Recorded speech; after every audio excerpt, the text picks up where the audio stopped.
আসসালামু আলাইকুম ওয়া রাহমাতুল্লাহ। আসসালামু আলাইকুম ওয়া রাহমাতুল্লাহ। প্রিয় রংপুরবাসী, আপনারা কেমন আছেন? আলহামদুলিল্লাহি রাব্বিল আলামিন ওয়াসসালাতু ওয়াসসালামু আলা রাসূলিহিল কারীম ওয়া আলা আলিহি ওয়া সাহবিহি ওয়া আহলি বাইতি আজমাইন। 11 দলীয় ঐক্যের আহ্বানে চলমান আন্দোলনের অংশ হিসাবে রংপুর বিভাগীয় সমাবেশে আজকের সভাপতি, বাংলাদেশ ন্যাশনাল সিটিজেন পার্টির এনসিপির সম্মানিত আহ্বায়ক, জাতীয় সংসদে বিরোধী দলীয় চিফ হুইপ জনাব নাহিদ ইসলাম, মঞ্চে বসা বর্ষিয়ান রাজনীতিবিদ, সাবেক মন্ত্রী, বাংলাদেশের ইতিহাসের রাজনীতির ইতিহাসের এক জীবন্ত সাক্ষী, এলডিপির সম্মানিত চেয়ারম্যান জনাব ডক্টর কর্নেল ওলি আহমদ বীর বিক্রম সহ 11 দলের সম্মানিত শীর্ষ কেন্দ্রীয় নেতৃবৃন্দ, আঞ্চলিক স্থানীয় নেতৃবৃন্দ, শহীদ পরিবারের সদস্যবৃন্দ, জুলাই আন্দোলনের আহত এবং পঙ্গু যোদ্ধাবৃন্দ এবং আমার প্রিয় রংপুরবাসী, আপনাদের সকলকে আরেকবার শুভেচ্ছা জানিয়ে আমি আমার বক্তব্য শুরু করছি। একদিকে ভারী বর্ষণ, আরেকদিকে আজকের এই সমাবেশকে সফল করে তোলার আপনাদের সংগ্রামী প্রয়াস, আমি সশ্রদ্ধ চিত্তে আপনাদেরকে অভিনন্দন জানাই। আপনারা বৃষ্টির কারণে মাঠ ছেড়ে চলে যাননি, আর আপনাদের তরুণ নেতৃবৃন্দ তারা স্টেজ ছেড়ে আপনাদের সাথে মাঠে গিয়ে বসেছেন। আমি আপনাদের সবাইকে অভিনন্দন জানাই, কারণ আপনারা পারবেন। আপনাদের না পারার ইতিহাস নাই, আপনাদের ইতিহাস পারার ইতিহাস। জুলাই অভ্যুত্থানের অন্যতম মহানায়ক আবু সাইদ আপনাদের সন্তান। বৃষ্টি কিসের? গুলি বৃষ্টি কিতে সে পাত্তা দেয়নি। বুক পেতে দাঁড়িয়ে বলেছিল, বুকের ভিতরে তুমুল ঝড়, বুক পেতেছি গুলি কর। সেই রংপুরের মানুষ আপনারা। আমার সম্মানিত সহকর্মী রাজনৈতিক নেতৃবৃন্দ গুরুত্বপূর্ণ সব বিষয়ে কথা বলেছেন। আমি আরেকবার কিছু অঙ্গীকার ব্যক্ত করেই আমার কথা শেষ করব। নাম্বার 1, যে বৈষম্য দূর করে বাংলাদেশের পচা রাজনীতিকে বিদায় জানিয়ে নতুন বাংলাদেশ করার জন্য আমাদের সন্তানেরা লড়াই করেছিল। সেই নতুন বাংলাদেশ গড়ার জন্যই সংস্কারের উদ্দেশ্যে গণভোট হয়েছে।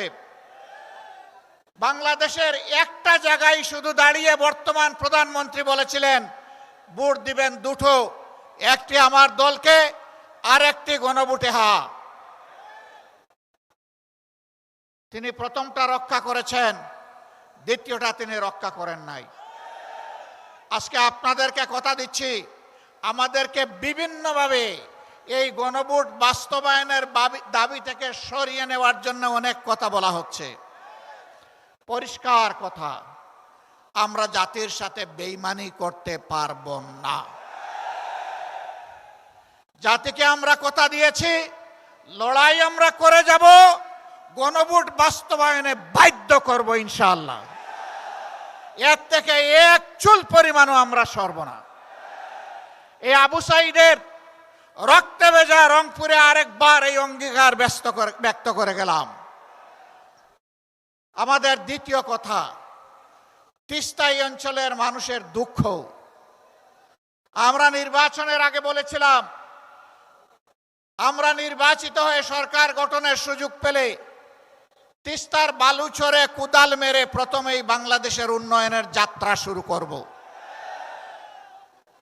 দুঃখের বিষয়, তিস্তা নিয়ে বর্তমান সরকারি দল অনেক ভালো ভালো কথা বলছে, আর নির্বাচনের আগে জাগো বাহে তিস্তা বাঁচাও এই আন্দোলন করেছে, কিন্তু তিস্তা নিয়ে এই বাজেটে 10 টাকারও কোনো অ্যালোকেশন নেই। আমরা আর কথার ফুলঝুড়ি শুনতে চাই না, দেখতে চাই না। আমরা বাস্তব পদক্ষেপ দেখতে চাই। এই সরকার যদি ব্যর্থ হয়, আগামীতে ইনশাআল্লাহ আপনাদের সহযোগিতা, দোয়া, ভালোবাসা, সমর্থন, ভোটে নির্বাচিত হয়ে 11 দল সরকার গঠন করে সেই দাবি বাস্তবায়ন করবে ইনশাআল্লাহ। বিস্তীর্ণ এলাকা জুড়ে সীমান্তে সুড়সুড়ি দিচ্ছে প্রতিবেশী ভারত। সরকার মুখে কুলু পেটে বসে আছে। আমরা প্রতিবাদ করছি, জনগণ প্রতিবাদ করছে। শুধু প্রতিবাদ করছে না, প্রতিরোধ করার জন্য বিজিবির সৈনিকদের সাথে সমান তালে জনগণ লড়াই করে যাচ্ছে। আমরা এই সংগ্রামী বীরদেরকে অভিনন্দন জানাই। সরকারের মুখ থেকে এই ব্যাপারে এখন পর্যন্ত একটা শব্দও আসে নাই। কার বয়ে, কাকে খুশি করার জন্য, কোন দেশের শাসক আপনারা? বাংলাদেশের জনগণের নাড়ির পালস বোঝার চেষ্টা করুন। জনগণের অভিপ্রায় আকাঙ্ক্ষার বিরুদ্ধে মেহরবানি করে অবস্থান নেবেন না। নেলে কি হয়, সম্প্রতি ইতিহাস থেকে সবারই সবক গ্রহণ করা উচিত। অতএব সাফ কথা, তিস্তার ব্যাপারে কোনো ধানাই পানাই বুঝি না। তিস্তা প্রজেক্ট বাস্তবায়ন করতে হবে। বলেছিলাম আমরা নির্বাচিত হলে, আল্লাহ তাআলা সুযোগ দিলে, আমরা রংপুর বিভাগকে বানাবো কৃষির রাজধানী।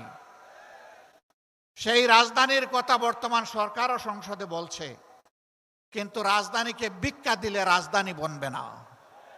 রাজধানীকে নিয়ে মহাপরিকল্পনা করতে হবে। এখানে এসে শুনতে পেলাম দুঃখের বিষয়, কৃষক কষ্ট করে ঘাম জড়িয়ে ফসল ফলায়, এই অঞ্চলে বিপুল পরিমাণ আলু উৎপাদন হয়। এখন হিমাগারে রাখতে গেলে বস্তা প্রতি 600 টাকা তাদেরকে দিতে হচ্ছে। এটা অন্যায়, এটা জুলুম, এটা বন্ধ করতে হবে এবং ন্যায্য দামেই সেখানে রাখার ব্যবস্থা করতে হবে। শুধু এটি নয়, আরো যত জিনিস এখানে উৎপাদন হয় তার ন্যায্য মূল্য প্রাপ্তি কৃষককে নিশ্চিত করতে হবে। সম্মানিত ভাইয়েরা, বাজারে দ্রব্যমূল্যে জনগণ অস্থির। সরকারের হৃদয়গুলা ঢুকে না, কারণ জনগণ তো চাঁদাবাজি করে না, তাদের তো অবৈধ অর্থের উৎস নেই, তারা ঘুষ দুর্নীতির সাথে সম্পৃক্ত নয়।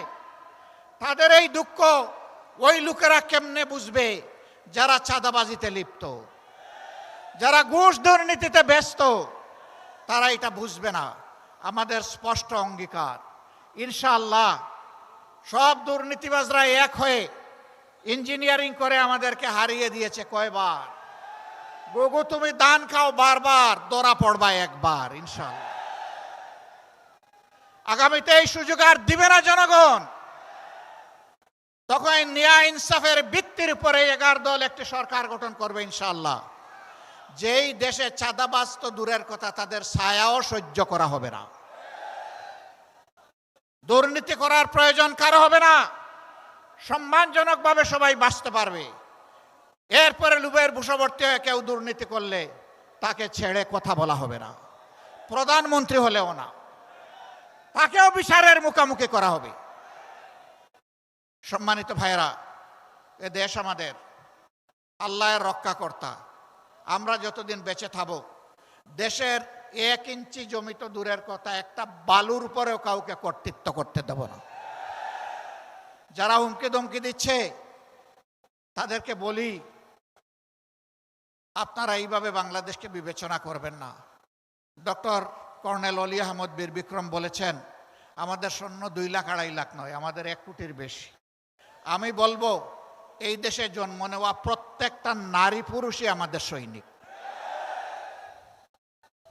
জুলাইতে এটার প্রমাণ রেখেছে সবাই।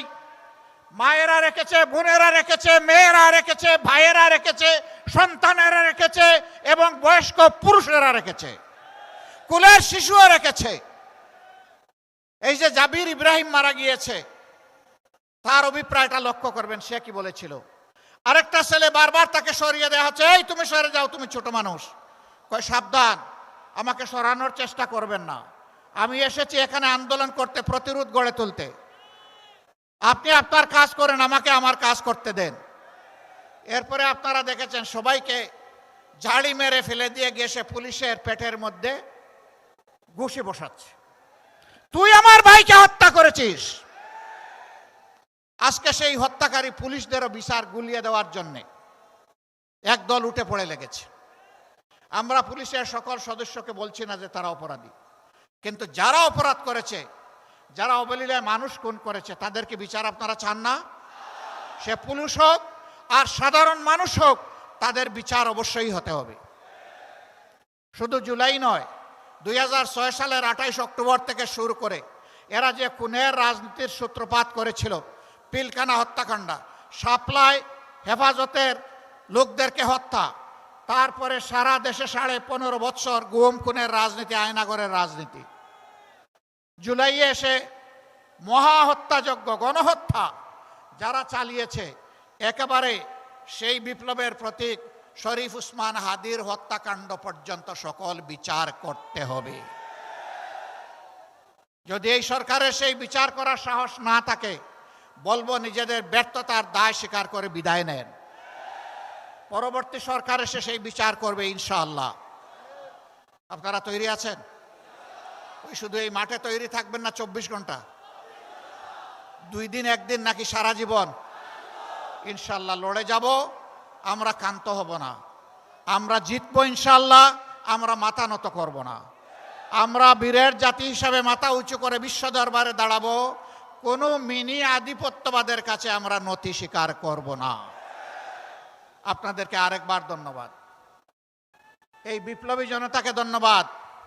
হে আবু সাঈদ এবং আবু সাঈদের বন্ধুরা, তোমাদের আত্মার কাছে আমরা অঙ্গীকার করছি আরেকবার, আমরা বৈষম্যহীন বাংলাদেশ গড়ব ইনশাআল্লাহ। গণভোটের গণরায় বাস্তবায়নের মাধ্যমে ফ্যাসিবাদের কবর দেয়া হবে ইনশাআল্লাহ। সেই শপথ নিয়ে আজকে এইখান থেকে বিদায় নিলাম। আল্লাহ রাব্বুল আলামিন এই শপথ বাস্তবায়নের তৌফিক আমাদেরকে দান করুন। যুবকরা জেগে উঠো, আমরা তোমাদের সাথে আছি।